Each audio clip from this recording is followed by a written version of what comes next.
नमस्कार दोस्तों, मैं Khushhal Singh NK railway psycho classes Jaipur में आपका स्वागत करता हूँ। आज हम जो बात करेंगे आरआरबी एएलपी सीबीटी 2 के सिलेबस के बारे में बात करेंगे। और सिलेबस भी किसका? हमारा वर्कशॉप कैलकुलेशन साइंस और इंजीनियरिंग ड्राइंग के सिलेबस के लिए। देखिए आप इसके अंदर कि आरआरबी एएलपी सीबीटी 2 का जो सिलेबस है, अब अपन उससे पहले बात कर लेते हैं एएलपी सिलेक्शन प्रोसीजर की, यानी असिस्टेंट लोको पायलट के सिलेक्शन का जो प्रोसीजर है वो क्या है। देखो ये जो प्रोसीजर है इसका, ये 3 स्टेज में होगा।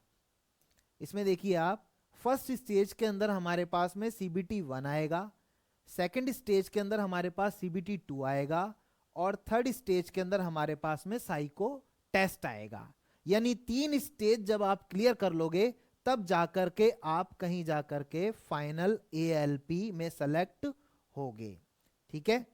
अब यदि अपन बात करते हैं कि सीबीटी 1 जो आप दे चुके हैं अभी, ठीक है, उसके अंदर 15 गुना कैंडिडेट जो है वो पास होकर के आएंगे, जो कि किसके लिए क्वालिफाई करेंगे? सीबीटी 2 के एग्जाम के लिए क्वालिफाई करेंगे।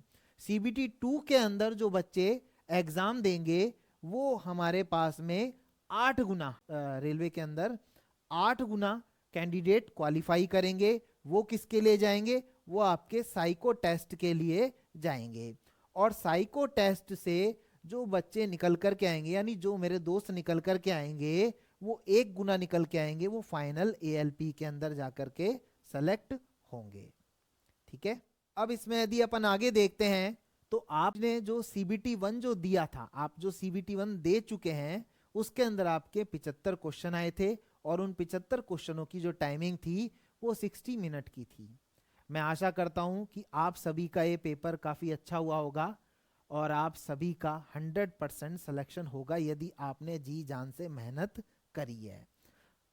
अब अपन सीबीटी 2 के ऊपर आते हैं कि सीबीटी 2 के अंदर जो सिलेबस है, ठीक है, उसके बारे में हम बात करेंगे। अब सीबीटी 2 का जो सिलेबस है वो 2 पार्ट में है। एक पार्ट ए है आपका और एक पार्ट बी है। पार्ट ए के अंदर अपने क्या आएगा? सीबीटी 2 पार्ट ए के अंदर अपने पास में जो टोटल क्वेश्चन आएंगे वो 100 क्वेश्चन आएंगे, और उन 100 क्वेश्चनों की जो टाइमिंग रहेगी आपकी वो 90 मिनट्स की रहेगी। यानी कहने का मतलब है कि वो टाइमिंग आपके पास में 1.5 घंटे की टाइमिंग रहेगी।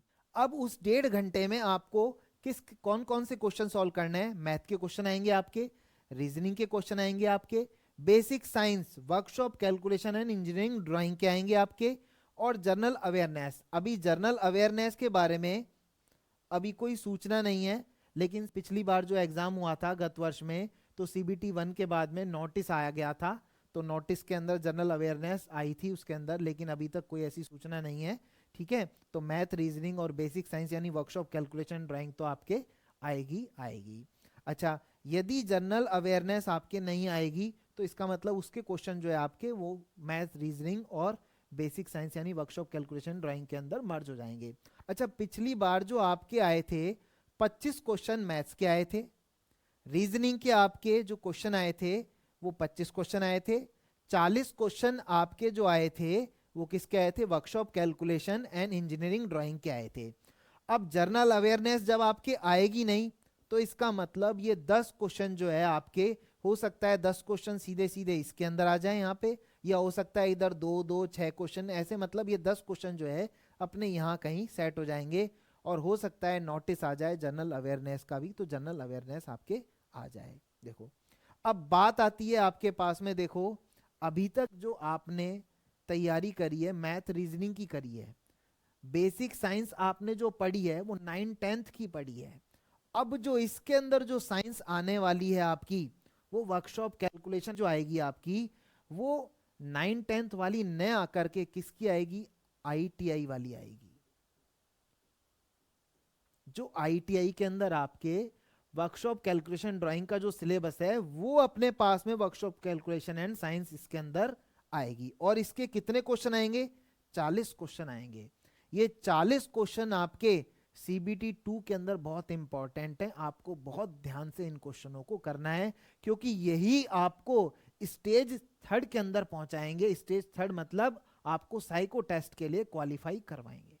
ठीक है, यदि आपने इस पे ध्यान नहीं दिया तो, क्योंकि ये तो मैथ और रीजनिंग तो क्या है, ये तो सभी जनरल कर करके आएंगे, ये तो आप भी करेंगे और भी करके आएंगे। ठीक है, लेकिन बेसिक साइंस, वर्कशॉप, कैलकुलेशन और इंजीनियरिंग ड्राइंग के अंदर हमारे जो क्वेश्चन आएंगे, ये यदि वो क्वेश्चन आपके अच्छे हो गए, वो क्वेश्चन आपने अच्छे से कर लिया अटेम्प्ट, तो आपको इसके अंदर बिल्कुल भी दिक्कत नहीं आएगी, आपका 100% आगे का रिजल्ट आएगा। आगे चलते हैं, देखो इसमें CBT2 पार्ट बी। अब पार्ट बी के अंदर आपके कितने क्वेश्चन आएंगे, 75 क्वेश्चन आपके पार्ट बी के अंदर आएंगे, और उन क्वेश्चनों की जो टाइमिंग रहेगी आपकी वो 60 मिनट की टाइमिंग रहेगी।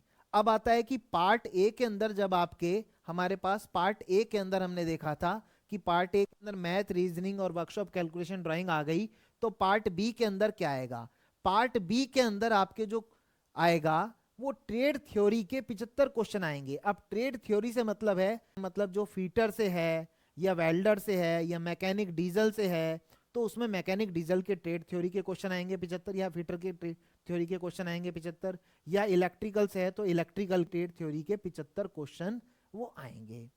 ठीक है, और वो IITI का पाठ्यक्रम के अनुसार आएंगे, यानी DGT प्रशिक्षण महानिदेशालय द्वारा निर्धारित IITI ट्रेड पाठ्यक्रम से संबंधित प्रश्न इसमें आएंगे। CBT2 पार्ट बी जो है आपका, टेक्निकल ट्रेड में 35% पासिंग मार्क्स अनिवार्य है। अब इसका मतलब क्या है, इसका मतलब ये है मेरे दोस्तों कि आपको ये जो 75 क्वेश्चन जो हैं, आपको जो ट्रेड थ्योरी के आपके जो क्वेश्चन आएंगे, ये 75 क्वेश्चन में आपको सिर्फ क्या ध्यान देना है, आपको इसमें ध्यान देना है कि आपको सिर्फ इसमें 35% मार्क्स लाना अनिवार्य है, पासिंग मार्क्स, यानी इसके नंबर कहीं आपके जोड़े नहीं जाएंगे, लेकिन ये 35% पासिंग मार्क्स लाना आपको अनिवार्य है। यानी आपको स्टेज थर्ड के अंदर, यानी आपको जब साइको टेस्ट देना है, तो साइको टेस्ट के लिए ये एक तरीके से क्वालिफाई एग्जाम है, आपको सिर्फ इसे क्या करना है, क्वालिफाई करना है।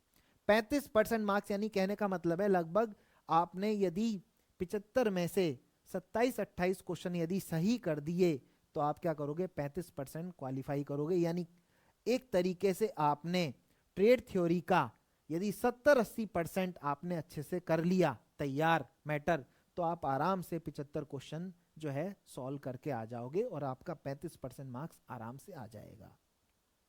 इसमें आगे चलते हैं, देखो इसमें यदि अपन देखते हैं आगे, अभी जो मैंने आपको बताया कि पार्ट ए और पार्ट बी, पार्ट बी मैं आपको बता चुका हूं, सिर्फ मात्र ये आपका क्वालिफाई है, आपको सिर्फ इसके अंदर क्या करना है, 35% मार्क्स लेकर के आने हैं सिर्फ क्वालिफाई करने के लिए। ठीक है, यानी स्टेज थर्ड के अंदर पहुंचने के लिए, यानी साइको टेस्ट देने के लिए सिर्फ ओनली एक क्वालिफाई एग्जाम है।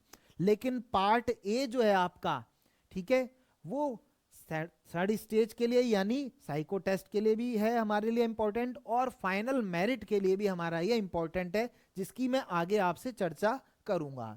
अब पार्ट ए के अंदर अपन ने जो बात करी थी, आप ध्यान से देखिएगा, पार्ट ए के अंदर हमने मैथ्स की बात करी, रीजनिंग की बात करी, workshop, calculation and engineering drawing की बात करी। मैं बार बार आपसे कह रहा हूं, मैं इस पे स्टार लगा देता हूं आपके लिए कि ये बहुत इंपॉर्टेंट है, क्योंकि ये सभी जने नॉर्मली करके आएंगे, लेकिन वर्कशॉप, कैलकुलेशन एंड साइंस कई जने या कई यूट्यूबर्स या कई मैं नहीं कहूंगा किसी के लिए दोस्तों, इनका मानना यह है कि बेसिक साइंस जो है वो 9-10th वाली साइंस होगी, लेकिन ऐसा नहीं है कि बेसिक साइंस 9-10th वाली साइंस है, ये IITI वाली साइंस है, और ये आपको करना बहुत जरूरी है, क्योंकि आपको यदि फाइनल सिलेक्शन लेना है तो आपको ये करना बहुत अच्छे से होगा। जनरल अवेयरनेस के क्वेश्चन आएंगे नहीं, वो मैं आपको बता चुका हूं, तो यानी 10 क्वेश्चन जो है कहीं ना कहीं यहाँ पे एडजस्ट हो जाएंगे आपके। फिर उसके बाद में हमारे पास में हमने बात करी थी कि जब आपका ये पार्ट ए और पार्ट बी जब आप क्वालिफाई कर लोगे, क्वालिफाई करने पर उसके अंदर 8 गुना कैंडिडेट जो है क्वालिफाई करके वो किसका टेस्ट देंगे, साइको का टेस्ट देंगे। ठीक है, यानी CBT2 पार्ट ए के आधार पर, मतलब CBT2 पार्ट ए के आधार पर, इसमें आगे और चलते हैं अपन। देखो अब अपन ने ये बात कर ली पार्ट ए की भी बात कर ली, पार्ट बी की भी बात कर ली। अब अपन चलते हैं इसमें आगे कि हमारे पास में जो फाइनल मेरिट बनेगी वो किस आधार पर बनेगी। देखो, यानी जो फाइनल सिलेक्शन होंगे बच्चों के किसी भी आरआरबी में, चाहे कोई भी आरआरबी हो, अजमेर हो चाहे अपना, ठीक है, तो जहां भी अपने पास में फाइनल मेरिट बनेगी वो किस आधार पर बनेगी। वो दो आधार होंगे उसके अंदर, एक होगा CBT2 पार्ट ए और दूसरा होगा आपका साइको टेस्ट। आपके साइको टेस्ट में जितने मार्क्स आए उसका 30% मार्क्स, ठीक है, और पार्ट ए के अंदर आपके जितने मार्क्स आए उसका 70% मार्क्स जो है वो लिया जाएगा, और इस आधार पर आपकी क्या बनेगी, मेरिट बनेगी। यानी फाइनल सिलेक्शन, मान लो 1000 बच्चों का सिलेक्शन होना है तो 1000 बच्चों का सिलेक्शन जो है वो फाइनल मेरिट पे यहां पर होगा आपके। अब यदि अपन आगे देखते हैं, देखो इसमें इसमें यही लिखा हुआ है कि candidate will be pass equal number of post. यानी कहने का अर्थ यह है कि 1000 पोस्ट हैं तो 1000 कैंडिडेट ही फाइनल मेरिट लिस्ट के अंदर हमारे पास में आएंगे। अब अपन बात करते हैं जो मेन हमारे पास में टॉपिक है, वर्कशॉप कैलकुलेशन एंड साइंस, और इंजीनियरिंग ड्राइंग भी है, दोनों चीजें हैं। पहले अपन वर्कशॉप कैलकुलेशन एंड साइंस की बात कर लेते हैं कि वर्कशॉप कैलकुलेशन और साइंस का सिलेबस क्या है, उसमें क्या क्या आएगा। इकाइयां एवं मापन, यूनिट्स एंड मेजरमेंट, यानी इसके अंदर हमारे पास में इकाइयां और मापन के बारे में आएगा। इसका अपन आगे डिस्क्राइब करेंगे। देखो, द्रव्यमान, भार और घनत्व आएगा, कार्य शक्ति और ऊर्जा आएगा, गति और वेग आएगा आपके, ऊष्मा और तापमान आएगा आपके, बेसिक इलेक्ट्रिसिटी आएगा, लीवर और सरल मशीन आएगा, व्यावसायिक सुरक्षा एवं स्वास्थ्य आएगा आपके, पर्यावरण शिक्षा आएगा, आईटी साक्षरता आएगा। यदि अपन इस पे भी ध्यान दें दोस्तों तो व्यावसायिक सुरक्षा, पर्यावरण शिक्षा और आईटी, ये 3 टॉपिक आईटीआई के अंदर आपके एम्प्लॉयबिलिटी स्किल्स के अंतर्गत आते हैं। बाकी सभी टॉपिक जो है हमारे वो वर्कशॉप कैलकुलेशन के अंदर अंतर्गत आते हैं, और ये जो 3 टॉपिक है, व्यावसायिक सुरक्षा, पर्यावरण शिक्षा और आईटी, ये अपने एम्प्लॉयबिलिटी स्किल्स के अंतर्गत आते हैं। तो ये भी अपन यहाँ पे क्लास में यहाँ पे जानेंगे अपन ये। अब इसके बाद में अपने पास में आता है इकाइयां एवं मापन में क्या क्या अपने आ सकता है, क्योंकि आईटीआई का सिलेबस है तो इसका मतलब आईटीआई के ही पॉइंट आएंगे वहां पे।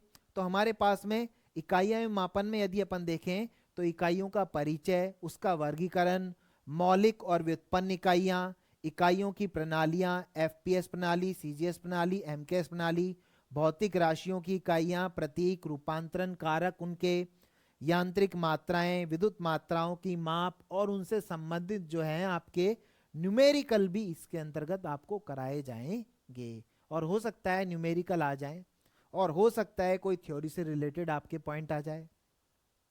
इसमें आगे चलते हैं अपन, गति और वेग। गति और वेग के अंदर यदि हम जानेंगे तो उसका परिचय, उसकी परिभाषा क्या है, गति और वेग की तुलना करेंगे, अदिश और सदिश राशियों के बारे में जानेंगे, औसत वेग, त्वरण एवं मंदन क्या है, मंदन के बारे में जानेंगे, गति का समीकरण क्या है उसके बारे में जानेंगे, गति के कौन कौन से समीकरण है वो जानेंगे हम, ठीक है, वृत्ताकार गति, रैखिक गति के बीच संबंध जानेंगे, और इससे रिलेटेड जितने भी आपके न्यूमेरिकल्स हैं उनके बारे में अपन बात करेंगे। फिर उसके बाद आता है अपना द्रव्यमान, भार और घनत्व, ठीक है, द्रव्यमान, भार और घनत्व का परिचय, परिभाषा क्या है द्रव्यमान, भार, घनत्व की, ठीक है, द्रव्यमान और भार के बीच में तुलना करेंगे, घनत्व और सापेक्ष घनत्व क्या है, विशिष्ट गुरुत्व के बीच तुलना करेंगे, भौतिक राशियों की इकाइयां, उनके प्रतीक, विभिन्न ज्यामितियों का आयतन देखेंगे, और उनसे संबंधित जो है न्यूमेरिकल्स देखेंगे। इसके बाद अपन आते हैं कार्य शक्ति ऊर्जा। कार्य शक्ति ऊर्जा के अंदर हम देखेंगे उसका परिचय क्या है, कार्य क्या है, कार्य की परिभाषा क्या है, उसकी इकाइयां क्या हैं, कार्य का मापन किस में होता है, क्षैतिज और झुके हुए तलों पर गतिमान पिंडों पर किया गया कार्य, शक्ति और उसकी इकाइयां की अवधारणा, शक्ति की गणना, गतिज ऊर्जा और स्थिति ऊर्जा की अवधारणा, पोटेंशियल और काइनेटिक एनर्जी के बारे में, ऊर्जा संरक्षण का सिद्धांत और उससे संबंधित जितने भी न्यूमेरिकल्स हैं उनके बारे में अपन देखेंगे। उसके बाद अपने पास में आता है, यदि अपन देखते हैं तो ऊष्मा और तापमान। ऊष्मा और तापमान में हम देखते हैं उसका परिचय, विशिष्ट ऊष्मा क्या है आपका, तापीय क्षमता क्या है, ऊष्मा के प्रकार कौन कौन से हैं, संवेदनशील ऊष्मा क्या है, गुप्त ऊष्मा क्या है, ऊष्मा और तापमान के बीच में अंतर क्या है, विभिन्न तापमान पैमाने और रूपांतरण, तापमान मापने का उपकरण कौन सा है आपका और कौन कौन से उपकरण इस्तेमाल किए जाते हैं, और उनसे संबंधित जितने भी न्यूमेरिकल्स हैं यानी उनसे संबंधित जो समस्याएं हैं वो आपको हम यहाँ पे कराएंगे। फिर उसके बाद में आता है लीवर और सरल मशीन। लीवर और सरल मशीन में यदि देखें तो लीवर का सिद्धांत क्या है, प्रथम प्रकार का लीवर, द्वितीय प्रकार का लीवर, तृतीय प्रकार का लीवर कौन से होते हैं, वेग अनुपात क्या होता है, यांत्रिक लाभ क्या होता है, उनके बीच में आपस में संबंध क्या है, दक्षता क्या है, सरल मशीन का नियम क्या है, सरल मशीन के अंदर कौन कौन सी मशीनें आती हैं, जैसे इधर दे रखा है लीवर, पहिया और धुरी, और उसके अलावा पुली और जैक, इनके बारे में भी बतला रखा है, ये पुली और जैक, ठीक है ना, इनसे संबंधित समस्या भी आपको बताई जाएगी। उसके बाद में अपना आता है बेसिक इलेक्ट्रिसिटी। बेसिक इलेक्ट्रिसिटी के अंदर देखो ऐसी बात है, बेसिक इलेक्ट्रिसिटी यदि बात करें तो इलेक्ट्रिकल वाले जो हैं उनको तो क्लियर होती है, लेकिन मैकेनिक, डीजल, वेल्डर, फीटर, इनको क्या है बेसिक इलेक्ट्रिसिटी का क्या है थोड़ी कम नॉलेज होती है। तो आप भी इसी पे, सभी जने इस पे ध्यान देना।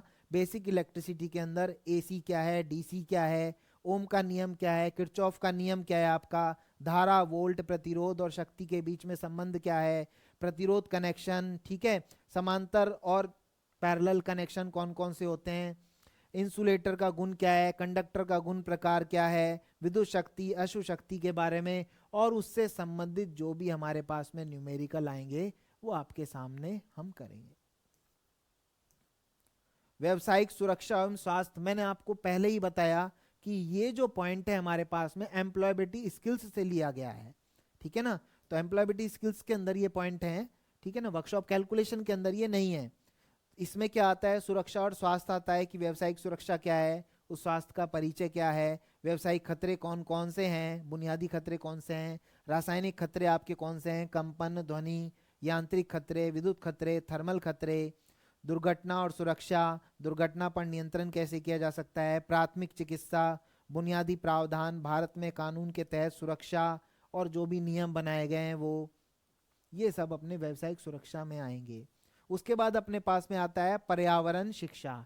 पर्यावरण शिक्षा की यदि अपन बात करें तो इसमें आता है पर्यावरण का परिचय, समाज और पर्यावरण के बीच संबंध, प्रदूषण, तरल, गैसीय और ठोस, ऊर्जा संरक्षण, ग्लोबल वार्मिंग, भूजल जल विज्ञान का चक्र, पर्यावरण के प्रति सही दृष्टिकोण, ये सभी किसके अंतर्गत आते हैं, पर्यावरण शिक्षा के अंतर्गत आते हैं। उसके बाद अपना आता है आईटी साक्षरता।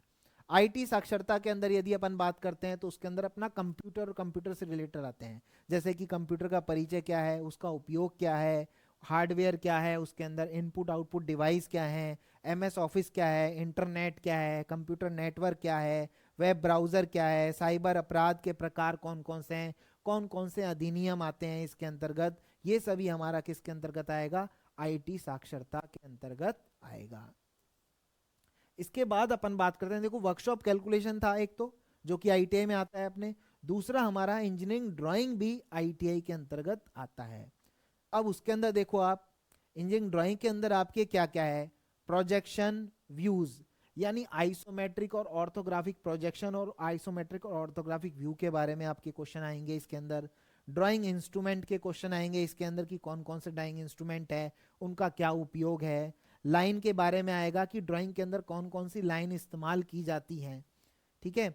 ज्योमेट्रिकल फिगर के बारे में आएगा, ज्योमेट्रिकल प्लेन ज्योमेट्रिकल फिगर कौन सा होता है आपका, ठीक है। सॉलिड ज्योमेट्रिकल फिगर क्या होता है।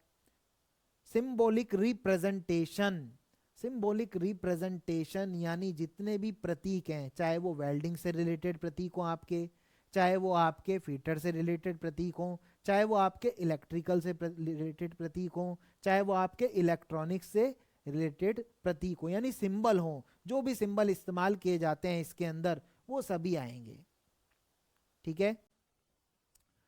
अब आपने एएलपी की तीनों स्टेज के बारे में आपने जान लिया, ठीक है। मैं जहां तक सोचता हूं आप सभी जो है, आपको आज मैंने जो है सिलेबस बताया, आपने सिलेबस में जाना। आगे हम क्लास में इसके बारे में एक एक करके सभी टॉपिकों को क्वेश्चन आंसर भी करेंगे और उनके बारे में डिस्क्राइब भी करेंगे। ALP CBT2 technical free book PDF और notes, ALP CBT2 technical online class के लिए गूगल प्ले स्टोर से NK railway psycho classes app install करें। और यदि आपको इससे संबंधित कोई और जानकारी चाहिए या किसी भी प्रकार की कोई एएलपी से रिलेटेड कोई प्रॉब्लम आ रही है तो हमारे व्हाट्सएप नंबर पे 9783038080 पे आप कॉल कर सकते हैं। और यदि आपको और भी कोई जानकारी चाहिए इसके बारे में तो भी आप हमारे पास में बेहिचक आराम से कॉल कर सकते हैं, मैसेज कर सकते हैं। व्हाट्सएप पे भी आप हमारे पास में मैसेज कर सकते हैं, व्हाट्सएप नंबर भी हमारा यही है। आज आपको मैंने आरआरबी एएलपी CBT2 के सिलेबस के बारे में बतलाया, और सिलेबस भी खास तौर से किसका, वर्कशॉप कैलकुलेशन साइंस और इंजीनियरिंग ड्राइंग का सिलेबस। और मैं आपको कह देता हूं, यदि आपने मन लगा करके अच्छे से पूरी मेहनत यदि इस पे करी तो आपका सिलेक्शन 100% होगा।